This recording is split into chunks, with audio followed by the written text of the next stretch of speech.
Let our dreams pull us through.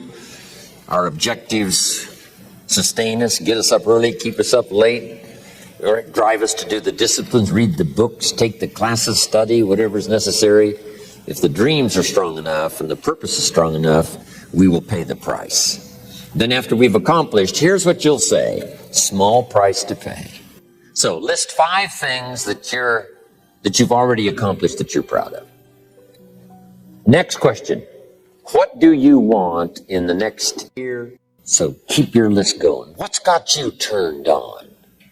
Maybe you've been turned off until you got here this weekend. I want you to start working on turning your lights on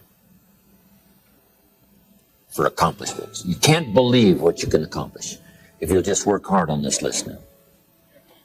You know, it's amazing how adults have, a problem with this, right? Let's see. And kids don't have any problem. They'd be asking for extra sheets of paper by now. I mean, kids say, you mean anything I want the next 10 years? Yes, write it all down. They would go like crazy. Maybe you're working on a new invention. Make a list of your health goals. Got to have a good physical support system over the next 10 years. How healthy do you want to be? Eliminate some illnesses, eliminate some weaknesses. Get strong for competition in the 21st century. What would really do it for you the next years? Some goals for your career, your business, some productivity goals. So, what is your goal for the future to get away? Something that would really serve you well in terms of refreshing, change of pace. All life takes delight in rewarding its benefactor. What classes would you like to teach? My friend Lydia Cologne, who 20 years ago invested $1, and now she's a millionaire. One of her specialties is helping young parents do a little marriage counseling. Right? Some of those early years, right? 2, 3, 4, 5 years, those early years are pretty tough to get through. What specialty would you like to learn? Make a contribution to society. Make a contribution to your community. Does most everybody have a list of 50 now? Let me see the hands. How many's got 50? Okay, that's almost everybody.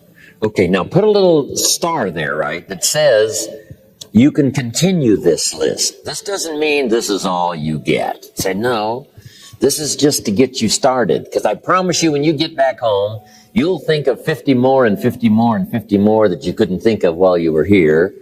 And this list can grow and grow and grow. Now, here's what this also means. If you have a lot more time than we have today, you can take plenty of time to just have people make as long a list as, possible. Okay, now we're going to do some things with this list. Here's the next exercise. I want you to look at each item on this list you've made and give each item a number. The number being a 1, 3, 5, or 10. And this is why. I want you to look at an item and say, I think that would take about 1 year. Another item, you say, I think that would take about 3 years. Another item, I think that would take 5. And another item, looks like that's going to take 10.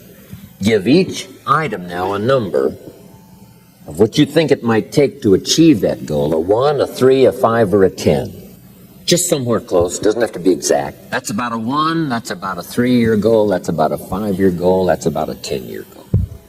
If it's less than 1 year, just make it a year. If it's more than 10, just make it 10. 10 plus. So, now, as soon as you've given each item a number, I want you to now go through and count them. How many 1s, how many 3s, how many 5s, how many 10s, and then just make a little list of those numbers. But now you get what I'm talking about? No 10-year goals means you're not thinking out quite that far. And it wouldn't hurt, within the next year to start stretching on out there 10, 15, 20 years away, what you'd like to be accomplishing and what you'd like to have when that time frame finally rolls around. Okay. Now, make these notes.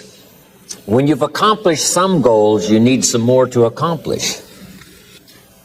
Next, it's very important when you reach a goal that's significant or important to you, to celebrate. So just jot that down. Celebrate a significant accomplishment. Or it doesn't have to be that significant. If it's important to you, it doesn't have to be world-changing or life-changing. If it's just a goal that's really important to you, you finally reached it, celebrate. Now, hopefully on your list of goals, you had some family goals. And if the family together finally reaches a goal, jot this down, celebrate with the family. And if you're checking it off, let each member of the family put their check mark on this goal, because the whole family worked on this one. Now, here's what this will do. It will help each member of your family to make a longer list of goals. Wow, if we can accomplish this, think of what else we could do. The same is true of you individually. When you accomplish something, check it off, celebrate. It'll help you to grab your list, wherever it is, and say, hey, if I can get here, I can double that original list. So celebration creates excitement to develop a longer list. You also need goals ongoing. Goals, after you've reached them, another list. After you've reached those, another list. So, goals to replace goals that you've achieved, on and on. The rest of your life. Because the philosophy we discussed yesterday was what? How far should you go? As far as you can. How many books should you read? As many as you can. How many friends should you make? As many as you can. How much should you earn? As much as you can. What should you try to be? All you possibly can. And that's the purpose of this exercise, is just to stretch you, get you to think, get you to wonder, get you to ponder. I wonder what might be possible. If I could get everything I wanted, what would that be? Now here's the next exercise. Okay, jot down the question. On your list of 1-year goals, which are the 4 most important? Of your 1-year goals, which are the 4 most important? So now I want you to go back over your 1-year goals and pick out the 4 most important. If you've only got 4 now, this is an easy exercise.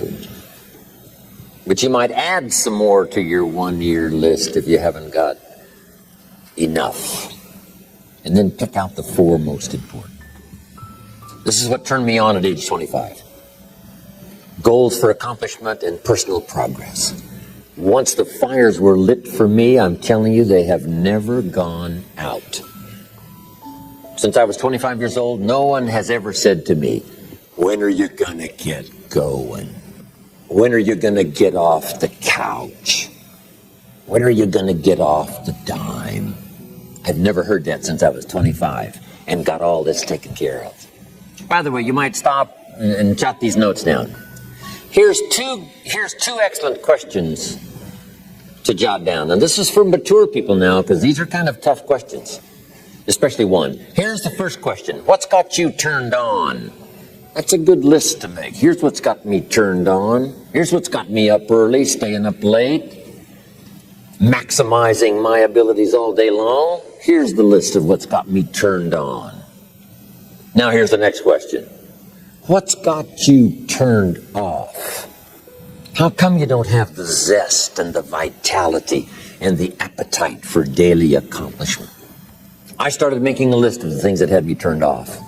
And once I got that settled, and then started making a list of what had me turned on and what would turn me on in the future, I'm telling you, my life has never been the same. It was like a revolution, a personal revolution, a 180-degree turn. I can't say it strong enough.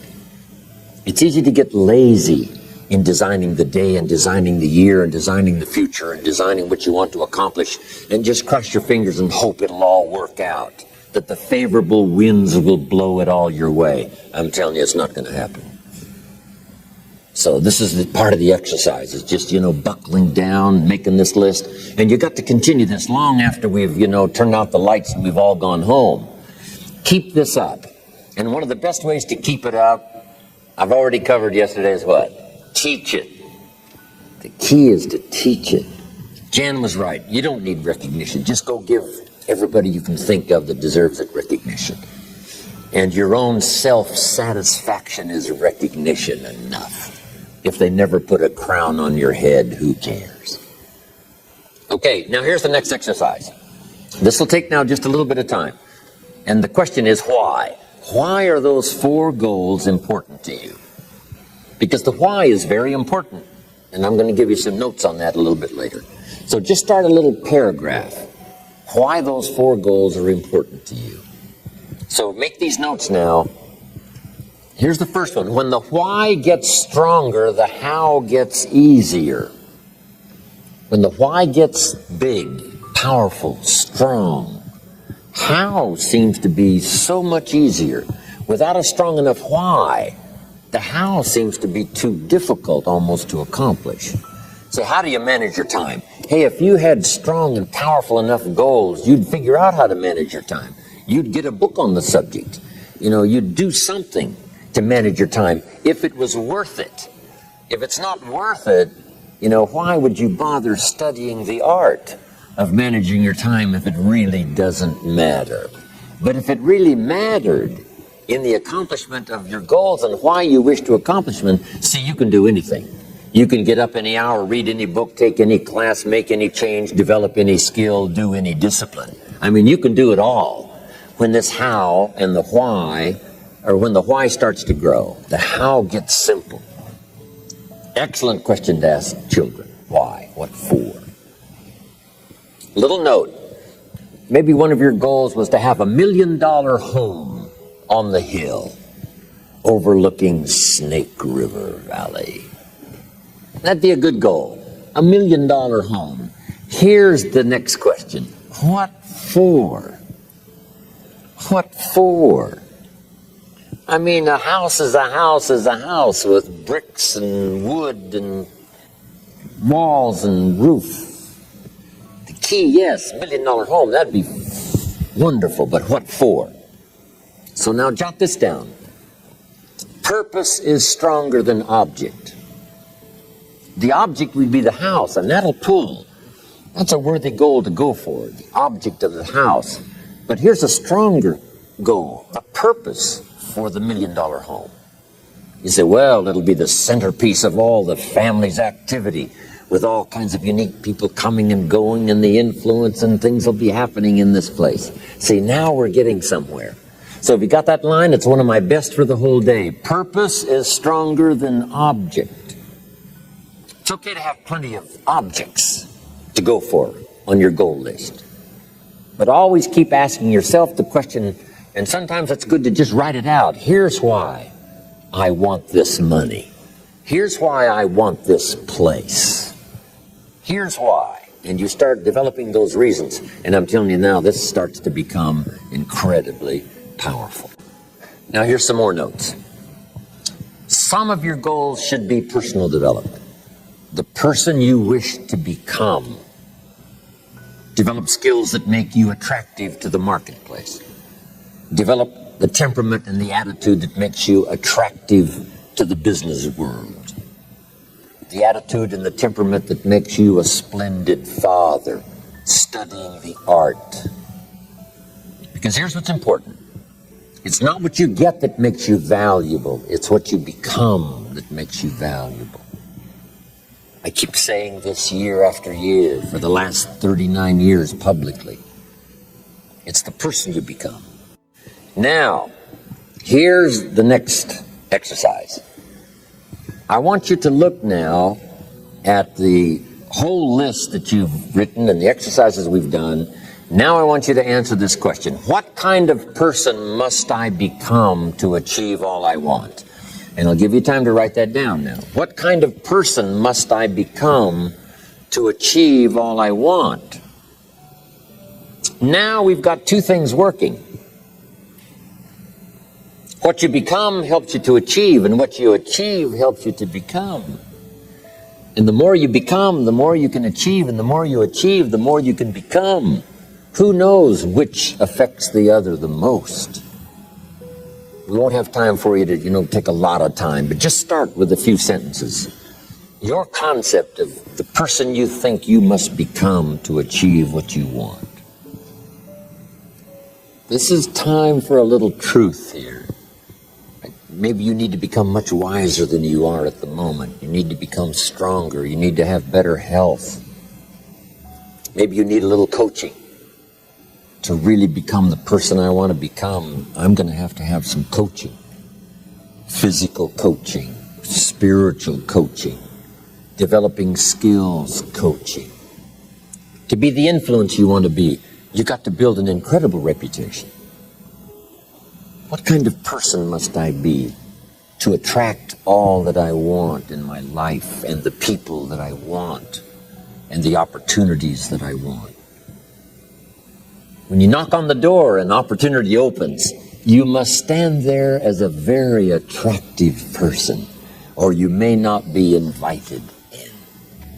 For you to be that kind of attractive person, that if you knocked on the door of opportunity and it opened and you stood there, would you be the kind of person that opportunity would say, come right in and sit down and let's talk about the future?